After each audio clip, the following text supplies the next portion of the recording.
Welcome to the Black Health Perspective, where we'll talk about our health from our perspective. I'm your host, Millicent Duncan. And I'm your co-host, Brian Duncan. Episode 3. Number 3. Number 3. Getting 3 in the books. I know. All right. Again, I want to start off by thanking you all for subscribing. What is it again, Warren? Subscribe. Like, share. Subscribe. I'm going to get it before... As we get along with it, I'm gonna get this. We'll figure it out. Yeah. But it's episode 3. I am excited because I have made some contacts with individuals. You know, I'm lining up times to get individuals on the show. So, because there's so many topics that we just want to share with you in regard to health literacy, estate planning, social determinants of health. I didn't think I would get this excited about. There is so much to talk about. You know, it's one subject leads to another, and then to another, and then to another. And it's how they're connected and just how much we have witnessed over our healthcare career that we get to share with you all. Yeah, we really can talk about everything all under the sun for as long as we can. You know, it's as long as you'll have us. It's amazing how much you can talk about and what there is to, right, and then, like, to put out there. It's like hey, I want you to know this and know this, and this is what we've seen, and I mean, I think it's great because we're still learning stuff too. Yes, you know. Yes, my wife's the researcher. Yeah. And, you know, we're always talking about I'm always what we're going to talk going about. online, yes. These statistics and that statistics. And practicing on how we're going to, but I think I'm getting more comfortable. Yeah. I mean, the more we do it, it'll become more natural. So right. I think we're not looking too bad. You know, so we left our dog in here this time because we try to trap her out. So it's like a child. We're like, if we just leave her in here and ignore her, then we may be okay. We'll see how that works. Yeah, we'll see how it works. She's already interested in something down there. But, you know, today I picked the topic of talking about living wills and medical durable power of attorneys. Mm-hmm. And the only reason why I picked that topic is because we were busy this week. Yeah, it was a busy weekend. Yeah. You know, and as a mother of 2 young adults, as a mother of 3 boys and a bonus daughter, but you know, girls, I don't know, because I know when my stepdaughter sees this, you know, I say they don't get in as much trouble, but we all get into it. Yeah, you know, but I love her, you know. But you know, with boys, you know, you think about them being just rambunctious, you know. They're just out there. They're young. They think nothing can happen to them, so they don't think about potential consequences. Yeah, you know, and then we get at them, and it's like, man, what are y'all fussing about? This and that. It's not that we're fussing at them. We just want them to be aware. And I think it's just fear. Yeah. Fear for, you know, like you think about, and then as Warren, you know, he acts this weekend, you know, he's at that stage where he's going out and meeting friends. Mm-hmm. And I realized that new fear that I had when my older 2 boys would go out with friends is starting to... It's coming back. It's coming back, sure. You know, and... You never get rid of that anxiety. Right. You know, with your kids. With the way the world is today, so much going on. As everybody knows, the past week, you can't go to school anymore. You can't go to the grocery store anymore. Driving down the street is crazy. It's just, you have to have that heightened sense of awareness. Right. You know, and you try to prepare your kids, you know, and just everyday travels is risky enough. Right. You know, you leave the house and you just take for granted that everybody's going to come home at the end of the day without something catastrophic happening. Thank God he's been showing us high favor and letting that happen to us and bringing us home every night. But you still need to be prepared, and hopefully this bit of information will have folks thinking about some of the things that they need to perhaps get in order, or at least have a conversation about. Yeah, you know, like you were on the road to Atlanta. I just like you said. Mm-hmm. I just took it for I was sitting there and I just took it for granted. I was like, my husband's out of town. You know, we have my oldest son. He's back and forth to D.C. Visiting his female friend. And then we have one, you know, I post his picture on Facebook, you never know what wild adventure he's going. He may be in the mountains. He may be, hiking somewhere. Just out and about, right? As we all are. And so I started because I do want to bring an estate planner on because there are decisions that have to be made, and we've seen it so many times in the hospital where families begin to be at odds about making those difficult decisions, and how it's a tough conversation, but it's a needed conversation. Yeah. Like we've had that. I mean, we know. We have an idea. We know what each other's best decisions are, what they want to be, what our life-ending decisions are, how we want to be and how we don't want to be, So we can, as medical professionals, we kind of know to have that conversation, But what we have to do is share that information with our kids. Absolutely. Share that information with our kids, and because as we get old, like we pray to be here for quite a few more years in a healthy condition. But what our next step is sharing that information with our kids, so that I don't want, because we all have to leave here. Right. And the last thing I would want is for my kids to be bickering or to be at odds with one another. Or just having that pressure to make that decision without feeling comfortable knowing what my decision is. We don't want them to have any kind of guilt about anything. Mama would want this or daddy would want this, or is it the right thing? And I don't want to feel like I'm just cutting them off. And, so to have that conversation so they'll understand when that condition happens, if it does, and they're forced to have to make that decision, they know what our wishes are. And it'll be less traumatic for them. Right. And like I said, I think one of the most heart-wrenching thing to see and witness is the family that's at odds. Right. Like you hate, like minute arguments. Well, you did this back when mama, or you did this back when daddy, or you haven't been there, or if one person, say one person's local with that parent and the other siblings are not local. Right. So all that weight is thrust upon the local person, but then the siblings come from out of town and want to make all the decisions. And that's just an entire mess, or it can be. It can be because some families go through the process so well. I think those are probably the ones that are a little more prepared. Right. And that's the key factor. Like you see the families who are a little more prepared. And especially when it's expected, and we would like to have, hospice providers on, because we can't beat death. I'm not saying you just make the decision and cut off, because that's a personal decision between you and your family. It is. But to be comfortable, to be comfortable to make that decision with your family is what needs to be discussed. Yeah, absolutely.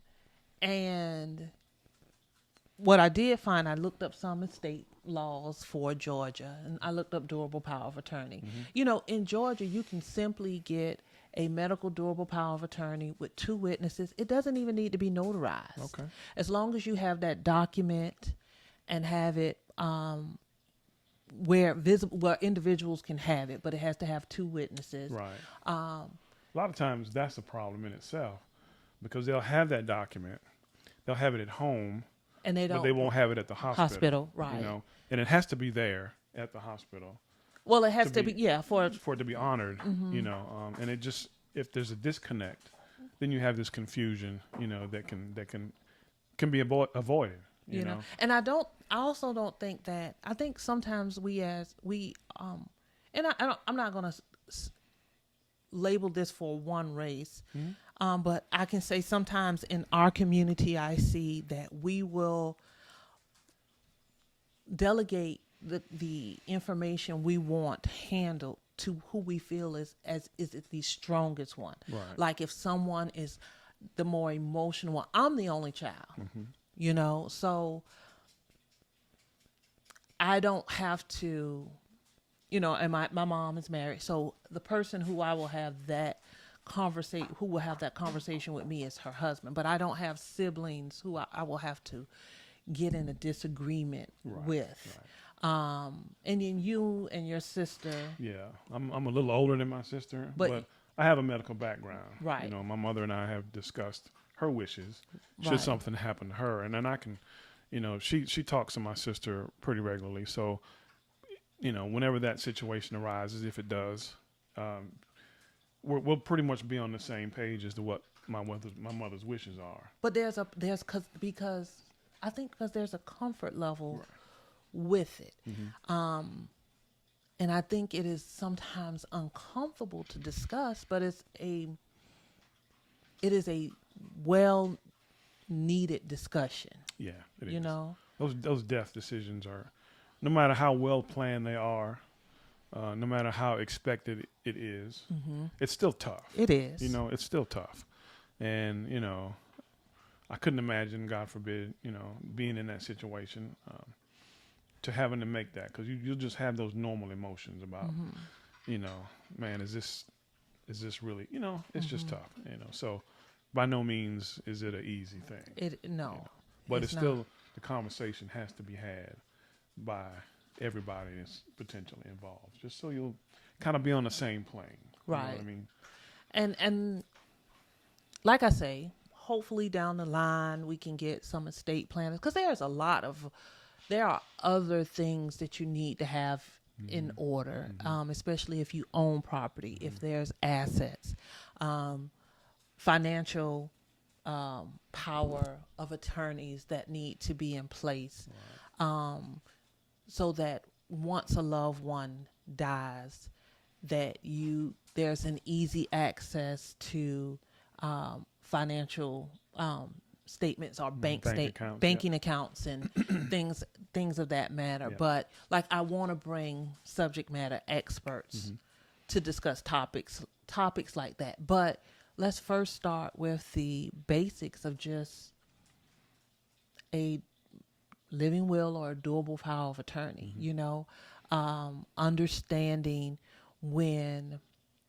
And also when a person is a do not resuscitate, right? And understand that it's okay, it's a hard decision, but if that person, your loved one, has discussed that with you, there are comfort measures that can be done and to help make that transition that we all have to make. Yeah, a peaceful and comfortable and loving one, because there are so many other emotions that you will have to deal with during that time frame, and the last thing you want is to have that emotion of bickering or discontentment with a family member, because a tough decision has to be made. And so, and like I said, it just crossed my mind, because I was like, my husband's in we take it for granted. We do. Absolutely. And then, you know me, I'm that mom that goes from 0 to 100 when my kids are out the door, and that's only because, let's be honest, when you're working in the ER, you see some very tragic events. And whereas I think I'll try to compartmentalize them, I mean, it's one thing when you're at the job doing that. You have to separate yourself that way. But it's not easy. But it's different when it's your children involved too. I'm not that type of mom that's just, and I don't know. I'm that type of mom. Oh Lord, what did I call Warren? I called Warren today when he was going to the beach with some friends. I made his older brother go with them. Hey, don't get in that water. Don't go too far out in that water. Don't, because we've just witnessed so much tragedy, I mean, I don't want to take his fun away from him, You just want to protect him. There's nothing wrong with that. I'm just going to be that mom. Yeah. I love you, though. I'm not going to the beach. Not in the water. Huh? I definitely got in the water. You're just going to have to worry on that one a little bit. Yeah. Huh? So, we will encourage you to have those difficult conversations. It's not going to be a long night tonight, but we will encourage you to have those difficult conversations with your loved ones, establish a living will. And like I say, it is, even if you just write on a piece of paper, this is what my wishes are if I am unable to make medical decisions for myself. These, and if you do a durable you do a durable healthcare power of attorney, there's templates on Georgia website that you can print out. It doesn't need to be notarized. It does need to be witnessed. Very basic. Right. It kind of spells it out 1, 2, 3. And share that information. Do not be afraid to share that information with all your loved ones, so that you can prepare. Like, and there's because this weekend. There's just so you never know. You never know. Mm-hmm. So, durable healthcare power of attorney is not the same as a financial power of attorney. Right. So let's start with durable healthcare power of attorney. Like you said, two's got to be signed by. It has to for Georgia. For durable healthcare power of attorney, it is a form that is found on the official code of Georgia, Title 31, Chapter 32, Section 31-32-4. Okay. But basically, you can go on the Georgia website, and it is a Georgia Advanced Directive of Healthcare. The principal, which is the person who is making the decision, must sign and date the form in the presence of 2 witnesses. Okay. Who must also sign the form. And it's simple. It doesn't need to be notarized, and you just keep that in your safekeeping. Yeah, it just basically tells out what you want to happen, what you don't want to happen. Let's say, for instance, going to cardiac arrest. You have a heart attack. You get to the hospital. They're working on you, and you may have an illness that's terminal, let's say, and you go into cardiac arrest, and you have a DNR, do not resuscitate. And that's basically saying that you don't want any heroic life-saving measures taken. But we can talk about that, because there's different levels to that too. Yeah, let's break it down. What do you mean heroic? Like, do you want CPR? Right. Do you want to have tube down your throat or be intubated? Do you want medications given IV? Do you want any of that? Do you want all of that? Yes. Do you want some of that? Because there's a level to where you can have an airway secured but not give any medications. Right. There's a level to where you can give medications but no CPR. And there's levels where you don't want anything done. It just varies. So you want to spell that out specifically so there's no guesswork in it, right? Right. And like you say, it's a difficult decision. I'm not here to judge anybody if they're like, they want CPR. Understand that you do everything. But when you have that elderly person and you are doing those chest compressions, there may be ribs broken. There's a lot goes on. It's a lot that goes on to it. It is. Especially for the elderly, like you said. And then you if someone has multiple medical issues, is that something that they would really want to come back to? You know what I mean? So now they have all these medical issues, and now they're what they call post-cardiac arrest. And depending on how that went, where you were, out for a long period of time, whether there was a delay in getting your airway secured, there's a myriad of things that can go on.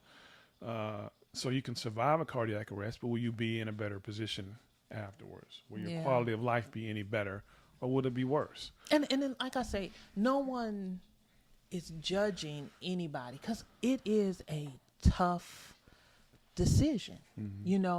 The decision during cardiac arrest for us to let my father go was a tough decision, but we knew that he would not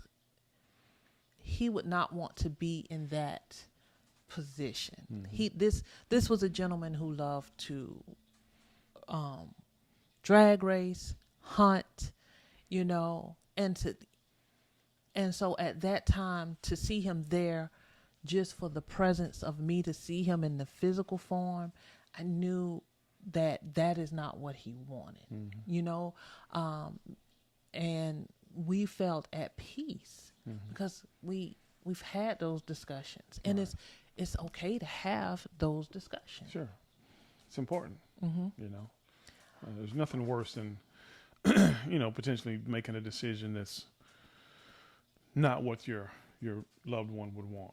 And but how can they have that conversation with you if they are here just in a physical form, but are not able to interact with you to say, I don't want this. Yes. And you can be in a position where, everything's working fine internally, but what's your quality of life? Are you now bedridden for the rest of your life? But like I say, we're not going to, because you're. Yeah, not to make it any kind of terrible situation, but you just kind of want to understand. Just have that from conversation. That person's point of view. Yeah, just have that conversation. Because they know how they want to be, and right. they know how they don't want to be. Long story short. Right. So the importance of having that advanced directive is to know what your loved ones. So our first step is, like, for us, for health literacy, is establish that living will, establish that durable power of attorney. Next week, like I said, we'll try to bring individuals, not try, because I am going to find someone. She's definitely on it. Somebody's coming on here to talk about all these subjects, believe that. Because I send out my email. But I send out my emails because that's just how passionate I am about health literacy. Like, so I want to start with, like, everything is connected. So I want us to understand the importance of estate planning and having our affairs in order. I'm not here to judge anybody, but I am a firm believer is that I cannot criticize or pass judgment on individuals for not having their affairs in order, but then not providing them the information if I know it or if I know how to obtain That's the important thing. Right. And so that is where we want to begin. That's where our goal is. Yeah. You don't know what you don't know. But you don't know what you don't know. And the goal of this is to provide that information, provide what you don't know so you can make an informed decision. Right. So if you are a loved one who has an elderly loved one who is sickly, just have that conversation. Yes. What is it that you want? How about we sit down and we write out, let me get another family member over here, and we write out what your wishes are. Right. And then you have those open conversations with your family. And then that way, as we begin to get on more topics about health, other health related topics, you know that you got that one box checked off. Right. Like, we know what they want. We've had that conversation. That's probably the toughest conversation you're going to have. It is, but it's also a releasing conversation, because it's like you could take you can take a deep breath. I didn't do something that I wasn't sure what they wanted. Yeah, you won't have that guilt, on your weighing on your mind. You already have, and I'm not saying some people may have a guilt still, but because we'll later on talk about therapy, because hey, what I always say, we're going to sit on a couch, we're going to talk to somebody. But, so that those are all topics that we want to get. So, but first we want to start with get a living will, have a conversation, get a durable healthcare power of attorney, and have a conversation. Yep, absolutely. Okay. Yep. So very important things to do. We both can, like I said, we've seen the fallout from not having that conversation and from having that disconnect between family members, or even just a single really, child just not knowing what to do. It's sad to witness a fallout with family. It is. I think I don't know what it's hurtful to see a fallout with family. It is, because it's preventable. The fallout part of it is the fallout part of it is dealing with the life and death. Not how can I say it's preventable when it is anticipated. Now, when there's that traumatic event, the unexpected, that's hard. It is. That's hard. But those are conversations that we as parents if you've had that conversation, even if it's a traumatic experience, an unexpected thing, if you had that conversation, I won't say it's easier, but at least you know what their wishes are. But I'm saying, when I say with traumatic, I'm thinking about when that loved one is a young person. Yeah, you're probably less likely to have had that for a young person. But if you've listened to this podcast and there's a traumatic event that has happened with a loved one, your approach with a family member, like, hey, let's sit down and let's talk. Let's talk about what our expectations are, what, and how we can approach this situation together. Yeah. It's difficult. Believe me, it's difficult. Yeah. And the loss of a child, I think those are the child and the mother's cry. Those are the two hardest things for me to. Yeah, that's probably in my career. Those are the toughest ones. Yes. Too. Yeah, absolutely. Yes. I've. Yes, it's hard. It's not easy. It's not. And with that, have the conversation. Have the conversation. Establish a living will. Or get an advanced directive form from off of Georgia.gov website. Yeah. Speak to your primary care physician. Yeah, to get more information. Absolutely. That's a great resource for you. I don't know why. You can't get it any better than that. Right. Like, hey, doc, tell me what will happen if I have CHF or if I have a stroke or if I, What's the best way to approach it in terms of who is the best person to manage my. Now you would know, I mean, you as a mother, who's best, but if I still feel like you may designate one person to manage it, but I feel like the conversation with the whole family, regardless of how they emotionally can take it, you have to have that conversation with everyone. Yeah, and as the primary, what do you call it, the primary person making a decision, the principal person, like you say, if you have multiple children. Designate the one, but have the whole conversation. Know, like, hey, look, I want everybody to know what's going on, but this person's going to be making the decisions. So don't jump on their back. It's my decision. Right. They're going by my wishes. Right. You understand?